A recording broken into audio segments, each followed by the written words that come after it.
City post में आपका स्वागत है। मैं हूं आपके साथ में अनामिका। वैसे तो हर रिश्ता जो है वो अपने आप में कुछ ना कुछ कहता है, लेकिन कुछ रिश्ते जो होते हैं वो खास होते हैं। जी हाँ, इसी में से एक रिश्ता है भाई बहन का रिश्ता। ये रिश्ता बेहद अलग और बहुत ही खास होता है, क्योंकि इस रिश्ते में नोक झोंक भी होती है, प्यार मोहब्बत भी होती है। इसी नोक झोंक का जो त्यौहार है वो है राखी, यानी कि रक्षाबंधन, जो कि इस बार हम लोग 3 अगस्त को मनाने वाले हैं। राखी से जुड़ी तमाम बातें तो हम सबको पता है कि हम इस दिन अपने भाइयों की कलाई पर राखी बांधते हैं, उनको तिलक लगाते हैं, मिठाई खिलाते हैं और फिर भाई हमें कुछ ना कुछ गिफ्ट देते हैं, जिसका इंतजार हर बहन करती है। लेकिन राखी से कुछ इंटरेस्टिंग फैक्ट्स जो है वो मैं लेकर के आई हूँ आपको बताने के लिए। सबसे इंटरेस्टिंग बात राखी की ये है कि इस बंधन की शुरुआत, यानी कि इस पर्व की जो शुरुआत हुई है वो सगे भाई बहनों ने नहीं की है। जी हाँ, ये बहुत ही इंटरेस्टिंग बात है। सगे भाई बहन से इसकी शुरुआत नहीं हुई थी। कहानी कुछ ऐसी है। इस कहानी में राजा बलि हैं और फिर भगवान विष्णु हैं। जी हाँ, एक बार राजा बलि ने, जो कि काफ़ी दानी राजा थे, ये तो सब जानते हैं, उन्होंने एक बार यज्ञ का आयोजन किया और इस यज्ञ में भगवान विष्णु वामन अवतार लेकर के पहुँचे। जब वो पहुंचे वहां पर तो फिर उन्होंने बलि से कहा कि मुझे सिर्फ और सिर्फ 3 पग भूमि दे दो। राजा बलि तैयार हो गए। उन्होंने कहा कि ठीक है, आप 3 पग भूमि ले लीजिए। लेकिन उन्हें उस समय तक ये पता नहीं था कि ये भगवान विष्णु है। अब 2 पग में ही उन्होंने आकाश और पाताल नाप लिया।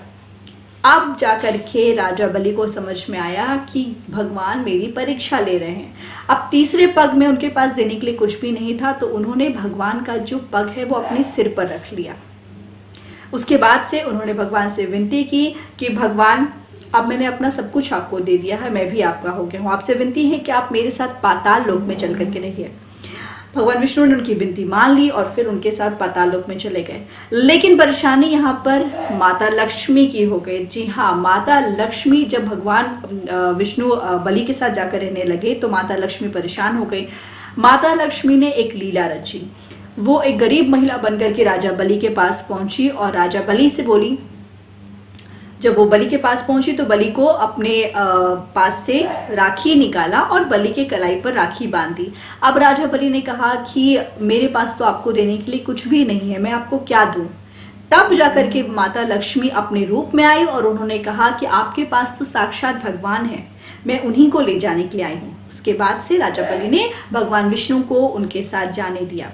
लेकिन जाते जाते भगवान विष्णु ने एक वरदान दिया और राजा बलि को बोला कि मैं हर साल 4 महीने के लिए पाताल लोक में आकर के रहूंगा। और यही जो 4 महीने हैं वो चतुर्मास कहलाते हैं, जिसमें कि भगवान विष्णु पाताल लोक में आकर के रहते हैं। दूसरी कहानी भी बहुत इंटरेस्टिंग है, जो कि श्री कृष्ण की है और द्रौपदी की है। एक बार सभा में जब शिशुपाल ने श्री कृष्ण का अपमान किया तो श्री कृष्ण ने अपना चक्र निकाला और चक्र से शिशुपाल को मार डाला। लेकिन जब वापस वो चक्र लौट आया तो उनकी काली उंगली थोड़ी सी कट गई।